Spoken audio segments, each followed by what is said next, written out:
여러분, 지금 이 순간 이 영상을 클릭했다는 것은 우연이 아닙니다.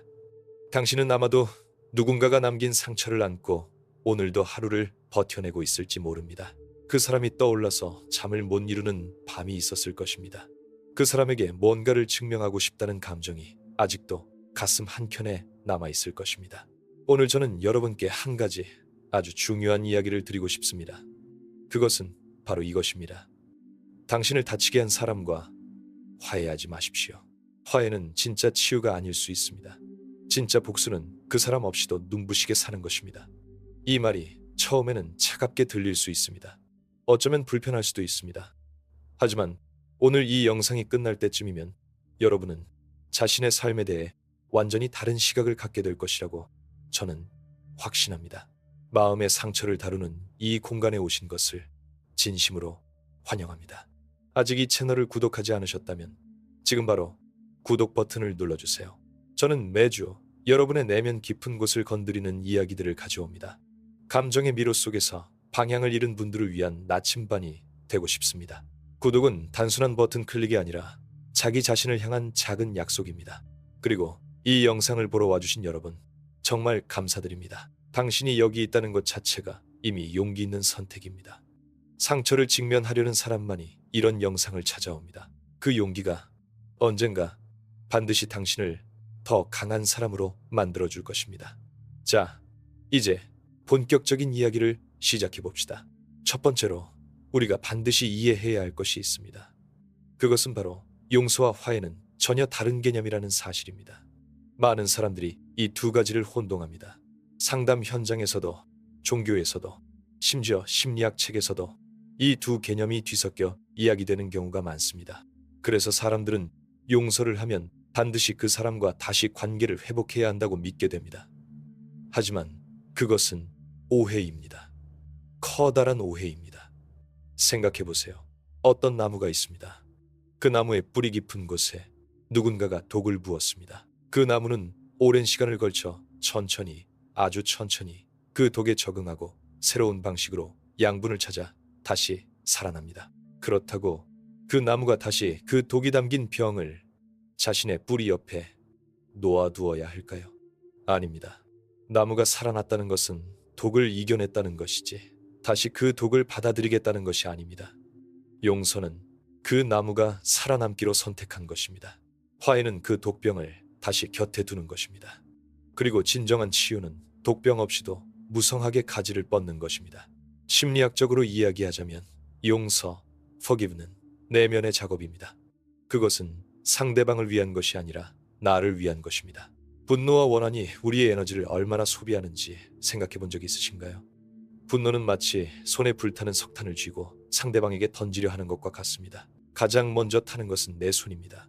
이 비유는 오래된 것이지만 여전히 정확합니다. 원한을 품는 것은 자신에게 독을 마시면서 상대방이 죽기를 기다리는 것과 같습니다. 상대방은 아무렇지도 않게 살아가고 있는데 나만 그 독으로 인해 매일 조금씩 무너지고 있는 것입니다. 그러므로 용서는 상대방을 위한 선물이 아닙니다. 용서는 내가 그 독에서 해방되기 위한 행위입니다. 하지만 여기서 중요한 점이 있습니다. 용서했다고 해서 그 사람을 다시 내 삶에 들여야 할 필요는 전혀 없다는 것입니다. 이것을 이해하는 것이 오늘 이 영상의 첫 번째이자 가장 중요한 기둥입니다. 많은 분들이 상담실에서 이렇게 말씀하십니다. 용서는 했는데 왜 아직도 힘들죠? 그것은 아마도 용서와 동시에 화해를 시도했기 때문일 수 있습니다. 혹은 주변에서 용서했으면 다시 잘 지내야 하지 않겠어? 라는 압박을 받았기 때문일 수 있습니다. 우리 사회는 너무나 자주 피해자에게 화해를 강요합니다. 가족 간의 상처, 연인 간의 배신, 친구의 뒤통수, 이 모든 경우에 그래도 가족이잖아. 그래도 오래된 친구잖아. 그래도 한때는 사랑했잖아. 라는 말로 피해자를 다시 그 관계 속으로 밀어넣으려 합니다. 이것은 2차 가해입니다. 상처를 준 사람을 보호하고 상처를 받은 사람에게 인내와 화해를 강요하는 것은 폭력의 연속입니다. 마치 깊은 강물 속에 떠내려가는 사람에게 그 강이 얼마나 아름다운지 생각해봐 라고 말하는 것과 같습니다. 지금 그 사람에게 필요한 것은 강에서 나오는 것이지 강의 아름다움을 논하는 것이 아닙니다.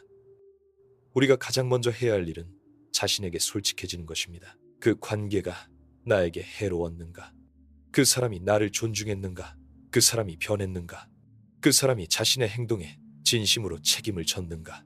이 질문들에 아니요 라고 답할 수 있다면 화해는 치유가 아닙니다. 화해는 반복되는 고통의 시작일 뿐입니다. 그리고 이 사실을 인정하는 것이 결코 냉정하거나 나쁜 것이 아닙니다. 그것은 지극히 용기 있는 자기 보호입니다. 자신을 아끼는 가장 첫 번째 행동입니다. 생각해보면 우리는 어렸을 때부터 착한 사람은 용서한다, 어른스러운 사람은 화해한다는 이야기를 들으며 자랐습니다. 하지만 어느 누구도 이렇게 가르쳐주지 않았습니다. 진짜 어른은 자신을 다치게 하는 관계에서 당당하게 걸어 나올 줄 안다. 그것이야말로 진정한 성숙입니다. 문을 닫는 것이 때로는 열어두는 것보다 훨씬 어렵고 용감한 선택입니다. 특히 그 문 뒤에 한때 사랑했던 사람이 있다면 더욱 그렇습니다. 하지만 기억하세요. 문을 닫는 것은 과거를 부정하는 것이 아닙니다. 한때 그 관계가 가졌던 아름다움을 지우는 것이 아닙니다. 그것은 단지 지금의 나를, 오늘의 나를, 그리고 앞으로의 나를 지키는 것입니다. 과거의 아름다웠던 기억은 고스란히 간직하면서도 그 관계가 지금 나에게 해롭다는 현실을 직시하는 것이 용서와 화해를 구분하는 진정한 지혜입니다. 이 지혜를 갖는 것이 오늘 첫 번째로 우리가 나눈 이야기입니다. 이 이야기가 공감이 된다면 지금 이 순간 채널 구독 버튼을 눌러주세요. 그리고 이 영상을 당신 주변에 비슷한 상처를 안고 있는 누군가에게 공유해주세요. 그것이 때로는 어떤 위로의 말보다 더 큰 힘이 됩니다. 우리는 함께 성장합니다.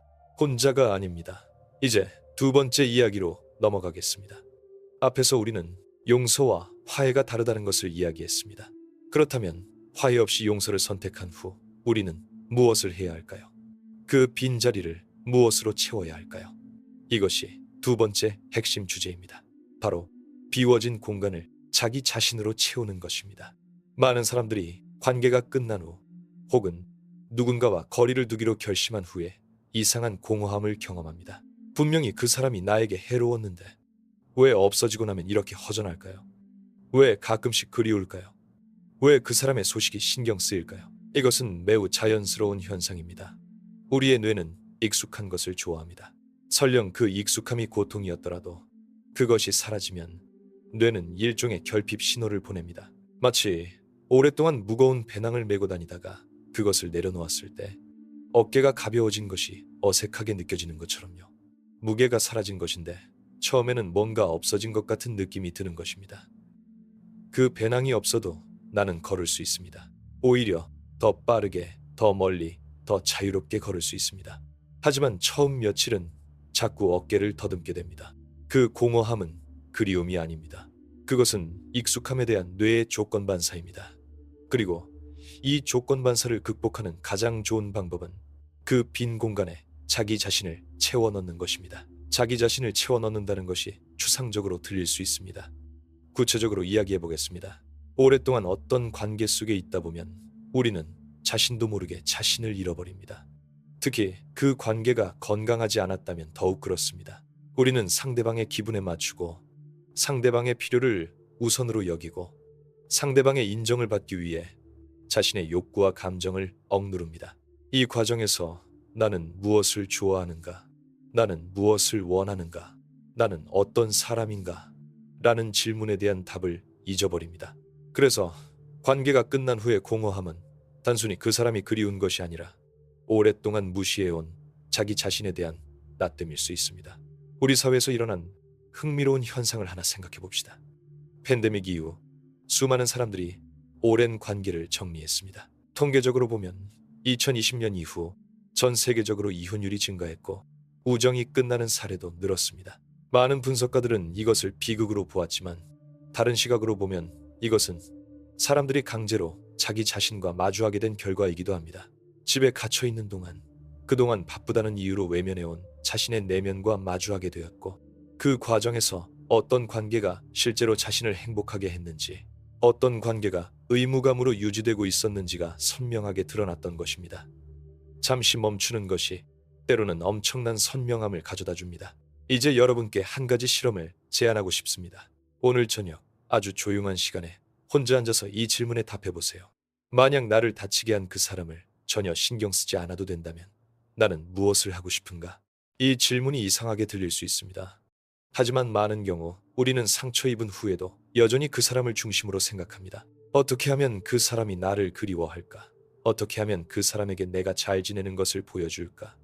어떻게 하면 그 사람이 후회할까? 이 모든 생각은 여전히 그 사람이 나의 중심에 있다는 것을 의미합니다. 진정한 해방은 그 사람이 내 생각의 중심에서 사라질 때 시작됩니다. 그리고 그 자리에 내가 들어설 때 비로소 진짜 삶이 시작됩니다. 한 제 내담자의 이야기를 해드리고 싶습니다. 물론 개인정보를 보호하기 위해 세부 사항은 변경했습니다. 그분은 10년이 넘는 우정을 배신당한 분이었습니다. 가장 친한 친구였다고 생각했던 사람이 뒤에서 자신을 깎아내리고 있었다는 것을 알게 되었고 그 충격으로 몇 달을 무너져 지냈습니다. 처음에 그분이 원했던 것은 그 친구에게 복수하는 것이었습니다. 어떻게 해서든 그 친구가 자신이 한 일에 대해 대가를 치르게 하고 싶었습니다. 하지만 시간이 지나면서 상담을 통해 그분은 서서히 방향을 바꾸기 시작했습니다. 그 친구에게 쏟아붓던 에너지를 자신에게 돌리기 시작했습니다. 오랫동안 미뤄왔던 자격증 공부를 시작했고 새로운 모임에 나가기 시작했고 자신이 정말 좋아하는 것들을 하나씩 다시 찾아갔습니다. 1년이 지났을 때 그분은 이렇게 말했습니다. 선생님, 이상하게도 그 친구 생각이 거의 안 나요. 그리고 그게 두렵지 않아요. 오히려 제 삶이 이렇게 넓어질 수 있다는 게 놀랍습니다. 이것이 바로 진짜 복수입니다. 그 친구는 아무것도 변하지 않았습니다. 하지만 이분은 완전히 다른 사람이 되었습니다. 그리고 그 변화는 상대방을 공격해서 얻은 것이 아니라 자신을 향해 에너지를 돌림으로써 얻은 것입니다. 상처는 우리에게 선물을 줄 수 있습니다. 물론 그 선물은 포장이 매우 끔찍합니다. 하지만 그 포장을 벗겨내면 그 안에는 더 깊은 자기 이해, 더 선명한 가치관, 더 강인한 자아가 숨어 있는 경우가 많습니다. 우리가 가장 힘든 시기를 통과할 때 비로소 우리가 무엇으로 만들어진 사람인지를 발견합니다. 금은 불 속에서 정제됩니다. 다이아몬드는 엄청난 압력 속에서 만들어집니다. 그리고 가장 아름다운 진주는 조개가 이물질의 침입을 견뎌내면서 만들어집니다. 이것이 우연한 자연의 법칙이 아닙니다. 아름다움은 저항에서 나옵니다. 성장은 불편함에서 나옵니다. 그리고 진정한 자아는 위기를 통과하면서 발견됩니다. 지금 이 순간 여러분이 겪고 있는 그 아픔이 언젠가 여러분을 더 깊고 풍부한 사람으로 만들어줄 재료가 될 수 있습니다. 단, 그 재료를 올바르게 사용해야 합니다. 그 재료를 상대방에게 던지는 무기로 사용하면 우리는 평생 그 사람의 그늘 속에 갇혀 살게 됩니다. 하지만 그 재료를 자신을 단련하는 도구로 사용하면 우리는 그 누구도 건드릴 수 없는 내면의 힘을 갖게 됩니다. 그것이 바로 우리가 두 번째로 이야기한 핵심입니다. 빈 공간을 자기 자신으로 채우는 것. 상처가 만들어낸 빈자리에 그리움이나 분노가 아닌 자기 자신에 대한 호기심과 사랑을 채워 넣는 것. 그것이 치유의 두 번째 단계입니다. 그리고 이 과정은 하루아침에 일어나지 않습니다. 하지만 매일 조금씩, 정말 조금씩이라도 자기 자신을 향해 걸음을 내딛는다면 어느 날 문득 뒤를 돌아봤을 때 자신이 얼마나 멀리 왔는지를 발견하게 될 것입니다. 그 발견은 어떤 화해보다도 어떤 사과보다도 더 달콤합니다. 왜냐하면 그것은 오롯이 나 자신이 만들어낸 것이기 때문입니다. 누군가의 도움이나 허락 없이 오직 나 혼자의 선택과 노력으로 만들어낸 변화이기 때문입니다. 이것이 진정한 자립입니다. 이것이 진정한 자유입니다. 그리고 이것이 진정한 복수입니다. 여기서 잠깐 여러분께 한 가지 부탁이 있습니다. 지금 이 이야기가 당신의 어떤 부분에 닿았나요? 댓글로 여러분의 이야기를 나눠주세요. 오늘 이 영상에서 가장 와닿는 부분이 어디였는지 혹은 여러분이 경험한 비슷한 순간이 있다면 나눠주세요. 댓글 하나하나를 저는 진심으로 읽습니다. 여러분의 이야기가 다른 누군가에게 빛이 될 수 있습니다. 그리고 아직 구독 버튼을 누르지 않으셨다면 지금 눌러주세요. 이런 이야기들이 매주 업로드됩니다. 이제 세 번째 이야기로 들어가겠습니다. 우리는 용서와 화해의 차이를 이야기했고 빈 공간을 자기 자신으로 채우는 것을 이야기했습니다. 이제 세 번째 핵심으로 넘어갑니다. 바로 보이지 않게 성장하는 것이 가장 강력한 존재 방식이라는 이야기입니다. 우리는 종종 복수를 드라마틱한 것으로 상상합니다. 상대방 앞에서 화려하게 성공한 모습을 보여주는 것, 그 사람이 나를 그리워하게 만드는 것, 그 사람이 나에게 잘못했다는 것을 인정하게 만드는 것. 하지만 이런 상상 속의 복수는 한 가지 치명적인 약점을 가지고 있습니다. 그것은 여전히 상대방이 내 삶의 관객이라는 전제를 깔고 있다는 것입니다. 그 사람의 눈에 보이기 위한 성공은 사실 그 사람을 위한 성공입니다. 자신을 위한 성공이 아닙니다. 고대 그리스의 스토아 철학자들은 이것을 매우 명확하게 이야기했습니다. 마르쿠스 아우렐리우스는 황제였지만 그는 자신의 일기에 이렇게 적었습니다. 다른 사람이 나를 어떻게 생각하느냐가 아니라 내가 어떻게 살아가느냐가 중요하다고. 그의 위대함은 수백만 명의 눈에 보여지기 위한 것이 아니었습니다. 그것은 자기 자신의 내면 기준에 부합하기 위한 것이었습니다. 그리고 역설적으로 그런 삶이 2000년이 지난 지금도 우리에게 읽히고 있습니다. 보이지 않는 곳에서 진심으로 성장하는 사람이 결국 가장 오래, 가장 넓게 빛납니다. 현대의 소셜미디어 시대를 생각해보면 이 이야기가 더욱 선명해집니다. 우리는 지금 자신의 삶을 끊임없이 전시하는 시대에 살고 있습니다. 인스타그램, 유튜브, 틱톡 모든 플랫폼이 자신의 행복하고 성공적인 모습을 보여달라고 유혹합니다. 그리고 상처 입은 사람들은 자주 이 플랫폼을 이용해 무의식적으로 상대방에게 메시지를 보내려 합니다. 봐, 나 잘 살고 있어. 너 없이도 행복해. 하지만 이것은 사실 행복한 것이 아닙니다. 상대방에게 행복해 보이려는 것입니다. 이 미묘하지만 결정적인 차이를 느끼시나요? 진짜 행복한 사람은 자신의 행복을 증명할 필요가 없습니다. 꽃이 아름답게 피어 있을 때 그 꽃은 아무에게도 자신의 아름다움을 증명하려 하지 않습니다. 그냥 피어 있습니다. 햇빛을 향해 자신의 방식대로. 그리고 그 모습에 지나가는 사람들이 발을 멈춥니다. 자발적으로, 자연스럽게. 이것이 진짜 매력입니다. 이것이 진짜 힘입니다. 보이지 않게 성장한다는 것은 SNS를 끊으라는 말이 아닙니다. 그것은 자신의 성장의 기준을 외부에서 내부로 옮기라는 것입니다. 그 사람이 이것을 보면 어떻게 생각할까? 가 아니라 나는 지금 진짜로 성장하고 있는가를 기준으로 삼으라는 것입니다. 이 전환이 일어나는 순간 당신의 삶은 완전히 다른 궤도에 올라타게 됩니다. 인지행동치료 CBT에서 사용하는 개념 중에 외적 통제 소재 External Locus of Control와 내적 통제 소재 Internal Locus of Control라는 것이 있습니다. 외적 통제 소재를 가진 사람은 자신의 삶이 외부 환경과 타인에 의해 결정된다고 믿습니다. 반면 내적 통제 소재를 가진 사람은 자신의 선택과 행동이 삶을 만들어간다고 믿습니다. 수십 년의 연구가 보여주는 것은 명확합니다. 내적 통제 소재를 가진 사람들이 더 높은 회복 탄력성, 더 큰 성취, 그리고 더 깊은 만족감을 경험합니다. 그리고 상처로부터 회복하는 과정에서 가장 핵심적인 심리적 전환 중 하나가 바로 이것입니다. 외적 통제 소재에서 내적 통제 소재로의 이동, 상대방이 어떻게 하느냐에 따라 내 기분이 결정되는 것에서 내가 어떻게 반응하고 선택하느냐가 내 삶을 결정하는 것으로의 이동. 이 이동이 일어날 때 비로소 그 사람은 당신의 삶에서 힘을 잃습니다. 당신에게 상처를 준 그 사람은 지금도 어딘가에서 당신에게 영향력을 행사하고 있습니다. 당신이 그 사람을 생각할 때마다, 그 사람의 말이 떠오를 때마다, 그 사람을 의식하여 무언가를 할 때마다 그 모든 순간에 당신은 그 사람에게 자신의 에너지를 바치고 있는 것입니다. 반대로 당신이 그 사람을 전혀 생각하지 않고 오롯이 자신의 성장에 집중하는 매 순간은 그 사람의 영향력을 박탈하는 순간입니다. 그것이 진짜 이깁니다. 전쟁터에서 싸우는 것이 아니라 전쟁터를 아예 벗어나 전혀 다른 곳에서 자신만의 세계를 구축하는 것. 그 사람이 당신을 찾아왔을 때 당신은 이미 그곳에 없는 것. 이것이 가장 우아하고 가장 완벽한 승리입니다. 자연에서도 이런 예를 볼 수 있습니다.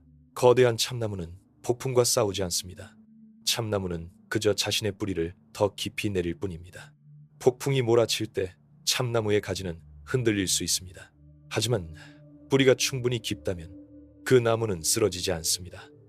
폭풍이 지나가고 나면 오히려 더 단단해진 나무가 거기 서 있습니다. 상처를 준 사람은 폭풍입니다. 그 폭풍과 맞서 싸우는 것이 아니라 뿌리를 더 깊이 내리는 것이 답입니다. 그 깊은 뿌리가 자기 자신에 대한 이해이고 자신의 가치관이며 자신만의 삶의 방향입니다. 이 뿌리가 깊어질수록 어떤 폭풍도 당신을 쓰러뜨릴 수 없습니다. 그리고 이 뿌리를 기르는 과정이 보이지 않는 성장입니다. 사람들에게 보여주기 위한 성장이 아닌 자신의 내면 깊은 곳에서 조용하지만 강인하게 이루어지는 성장. 이것이 세 번째 핵심입니다. 지금 여러분이 겪고 있는 아픔이 아무도 알아주지 않는 것 같아도, 아무도 당신의 노력을 보지 못하는 것 같아도 포기하지 마세요. 보이지 않는 곳에서의 성장이 결국 가장 오래 지속되고 가장 깊이 뿌리 내립니다.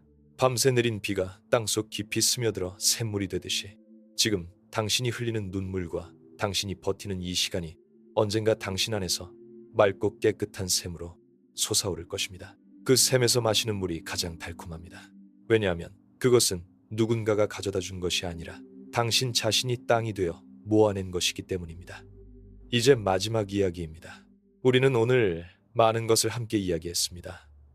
용서와 화해의 차이, 빈 공간을 자기 자신으로 채우는 것, 보이지 않게 성장하는 것.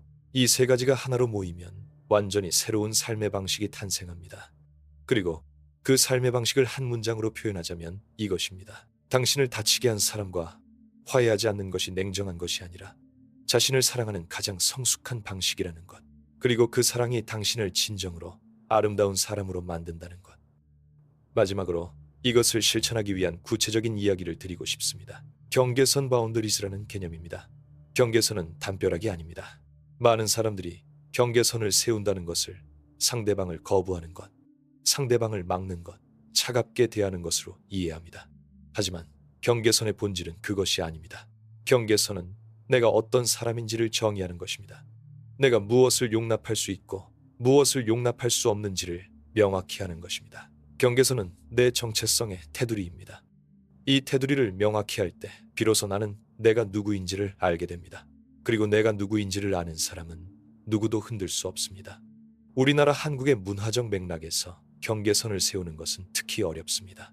집단주의적 문화, 눈치의 문화, 관계를 우선시하는 문화 속에서 내 기준을 이야기하는 것은 이기적이거나 차갑다는 오해를 받기 쉽습니다. 하지만 생각해보세요. 비행기에서 산소 마스크를 착용하라는 안내를 들어보셨나요? 승무원은 항상 이렇게 말합니다. 옆 사람을 돕기 전에 먼저 자신의 마스크를 착용하세요. 이것이 이기적인 것일까요? 아닙니다. 내가 산소를 충분히 마셔야 옆 사람을 도울 수 있기 때문입니다.